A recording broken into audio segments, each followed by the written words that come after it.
മനുഷ്യരാണ്. എത്ര എൻ്റെ കയ്യിൽ കുഞ്ഞുങ്ങൾക്ക് പരിക്ക് പറ്റിയതിൻ്റെ മരിച്ചതിൻ്റെ ലിസ്റ്റ് ഉണ്ട്. കുഞ്ഞുങ്ങൾക്ക് 5 വയസ്സുള്ള ക്രിക്കറ്റ് ഗ്രൗണ്ടിൽ കളിച്ചുകൊണ്ടിരുന്ന കുട്ടികൾ ക്രിക്കറ്റ് ബോൾ തെറിച്ച്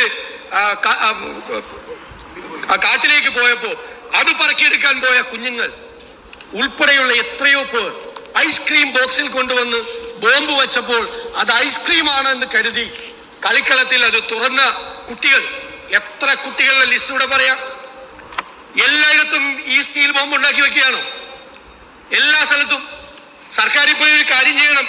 സ്റ്റീൽ പാത്രങ്ങൾ കണ്ടാൽ അത് പ്രത്യേക സാഹചര്യത്തിൽ തുറന്നു നോക്കരുത് എന്നൊരു നിർദ്ദേശം കൂടി കേരളത്തിലെ കണ്ണൂരിലെ ജനങ്ങൾക്ക് കൊടുക്കണം.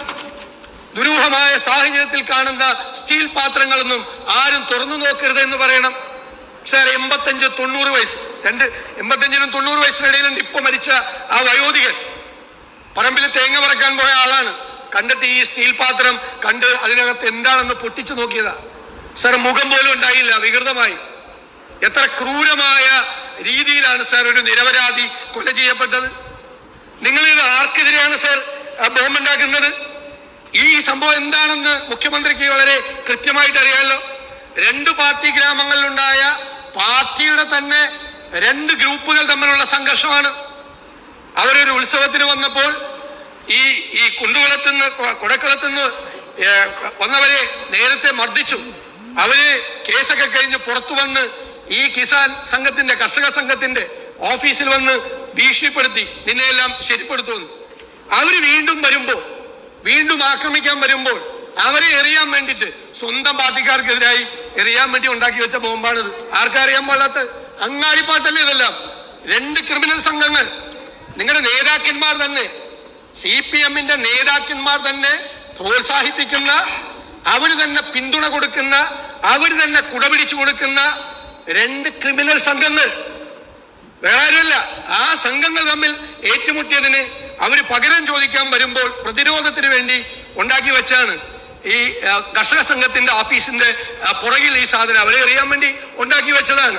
ഇത് എവിടെയാണ് സാർ ഇത് നടക്കുന്നത്? ഏത് ലോകത്താണ് നിങ്ങൾ ജീവിക്കുന്നത്? എത്രമാത്രം അവര് ഈ പാനൂരിൽ തുടർച്ചയായ ബോംബ് സ്ഫോടനം ഉണ്ടായി. തെരഞ്ഞെടുപ്പ് കാലത്തൊരു ബോംബ് സ്ഫോടനം ഉണ്ടായി. നിങ്ങൾ എന്തായാലും RSSകാര് എറിയാൻ വെച്ചാലെന്ന് ഞങ്ങൾക്ക് എല്ലാവർക്കും അറിയാം. കാരണം അങ്ങ് വന്നതിന് ശേഷം അങ്ങ് നേരത്തെ വളരെ അഭിമാനത്തോടു കൂടി ഒരു സംഘർഷമൊന്നുമില്ല ഇപ്പോൾ. കാരണം മസ്കറ്റ് ഹോട്ടലിൽ വെച്ച് രഹസ്യമായി RSS നേതാക്കളുമായി ചർച്ച ചെയ്ത് നിങ്ങളെല്ലാം ഒതുക്കി നിങ്ങൾ തമ്മിൽ സ്നേഹത്തിലായി. നല്ല കാര്യം, വഴക്കുണ്ടാകുന്നില്ലല്ലോ. അപ്പൊ പിന്നെ ആർക്കെതിരെയായിട്ടാണ് തെരഞ്ഞെടുപ്പ് കാലത്ത് നിങ്ങൾ ബോംബുണ്ടാക്കി വെച്ചത്? ഞങ്ങൾ എറിയാനാ? ഞങ്ങൾ ഈ പാവങ്ങളെ എറിയാൻ വേണ്ടിട്ടോ? വടകരയിലെ തെരഞ്ഞെടുപ്പ് നിങ്ങൾ ബഹളം ഉണ്ടാക്കണ്ട. കഴിഞ്ഞ വർഷം 2019 തെരഞ്ഞെടുപ്പ് കഴിഞ്ഞതിന്റെ പിറ്റേ ദിവസമാണ് മുസ്ലിം ലീഗ് പ്രവർത്തകനെ ബോംബെറിഞ്ഞ് കൊന്നത് പാനൂരിൽ. അതേപോലെ തെരഞ്ഞെടുപ്പ് സമയത്ത് ഉണ്ടാക്കി വെച്ചിരിക്കുകയാണ്, ബോംബ് ഉണ്ടാക്കി വെച്ചിരിക്കുകയാണ്. ആരെ കൊല്ലാൻ? അറസ്റ്റിലായത് മുഴുവൻ പാർട്ടിക്കാരല്ലേ അറസ്റ്റിലായത്? DYFIക്കാരൻ അറസ്റ്റിലായി. നിങ്ങളുടെ പാർട്ടി സെക്രട്ടറി അവിടെ പോയി തെരഞ്ഞെടുപ്പ് കാലത്ത് പറഞ്ഞെന്താ? ഇത് മനഃപൂർവ്വമായിട്ട് അവരെ പ്രതിയാക്കിയതാണ് നിങ്ങളുടെ പോലീസ്. അതായത് ബോംബ് പൊട്ടിയെന്നറിഞ്ഞപ്പോൾ സന്നദ്ധ പ്രവർത്തനത്തിന് ഓടിയെത്തിയ DYFIക്കാരനെ പ്രതിയാക്കിയെന്നാണ് പാർട്ടി സംസ്ഥാന സെക്രട്ടറി പോലീസിനെ കുറിച്ച് ആക്ഷേപിച്ചത്. കണ്ണൂര് പോയിട്ട് നിങ്ങളുടെ പോലീസിനെ കുറിച്ചാണ് ആക്ഷേപിച്ചത്. എന്ന് മുതലാണ് സാർ ബോംബ് നിർമ്മാണത്തിന് സന്നദ്ധ പ്രവർത്തനം എന്ന് ഓമന പേരിട്ട് നിങ്ങളുടെ പാർട്ടി വിളിക്കാൻ തുടങ്ങിയിരിക്കുന്നത്? ബോംബ് നിർമ്മാണം നടത്തിയതിന് പോലീസ് അറസ്റ്റ് ചെയ്തവൻ സന്നദ്ധ പ്രവർത്തനത്തിന് വന്നവനാണെന്ന് പാർട്ടി സംസ്ഥാന സെക്രട്ടറി പറഞ്ഞ് ഓൺ ചെയ്യുകയാണ്. നിങ്ങൾ ഏത് സംഭവം ഉണ്ടായാലും ഞങ്ങൾക്ക് യാതൊരു ബന്ധമില്ല എന്ന് പറയും. ഇവിടെ സണ്ണി ജോസഫ് പറഞ്ഞു. എന്നിട്ട് 2-3 കൊല്ലം കഴിയുമ്പോൾ അവർക്ക് രക്തസാക്ഷി മണ്ഡപം ഉണ്ടാക്കി അവരുടെ കുടുംബത്തെ സഹായിക്കും. അപ്പൊ നിങ്ങൾ സ്പോൺസർ ചെയ്യുന്ന ഏർപ്പാടല്ലേ ഇത്? അതുകൊണ്ടാണല്ലോ. എങ്ങനെയാ സാർ? എന്തൊരു ക്രിമിനൽ ആക്ടിവിറ്റിയാണ്. നിരപരാധികളെ കൊല്ലുന്ന, കുഞ്ഞുങ്ങളെ കൊല്ലുന്ന ബോംബ് നിർമ്മാണം നടത്തുന്നവർ എങ്ങനെയാണ് സാർ ഒരു സുപ്രഭാതത്തിൽ പാർട്ടിയുടെ രക്തസാക്ഷികളായി മാറുന്നത്? ക്രിമിനലുകളെയാണോ നിങ്ങൾ രക്തസാക്ഷികളാക്കി മാറ്റുന്നത്? അവരെയാണോ നിങ്ങൾ മാറ്റുന്നത്? ബോംബ് നിർമ്മാണം, വേറൊരാളെ കൊല്ലാൻ ബോംബുണ്ടാക്കുന്ന ക്രിമിനൽ ആക്ടിവിറ്റി ചെയ്യുന്നയാൾ പിന്നീട് രക്തസാക്ഷിയായി മാറുകയാണ്. എന്തൊരു ലോകത്തെവിടെയെങ്കിലും കേട്ടുകേൾവിയുണ്ടോ? തീവ്രവാദികളുടെ ഇടയിൽ പോലും ഇല്ലാത്ത സംഭവങ്ങളല്ലേ സാർ ഇത് മുഴുവൻ ഉണ്ടാക്കേണ്ടത്? നിങ്ങൾ എന്നിട്ട് ഇപ്പോഴും പ്രോത്സാഹിപ്പിക്കുകയാണ്. കാരണം കഴിഞ്ഞ 6 വർഷം കൊണ്ട് അങ്ങ് ഇവിടെ തന്ന മറുപടി എൻ്റെ കയ്യിലുണ്ടല്ലോ. 32 പേരാണ് ബോംബ് നിർമ്മാണത്തിനിടയിൽ കൊല ചെയ്യപ്പെട്ടത്. 32 പേർ.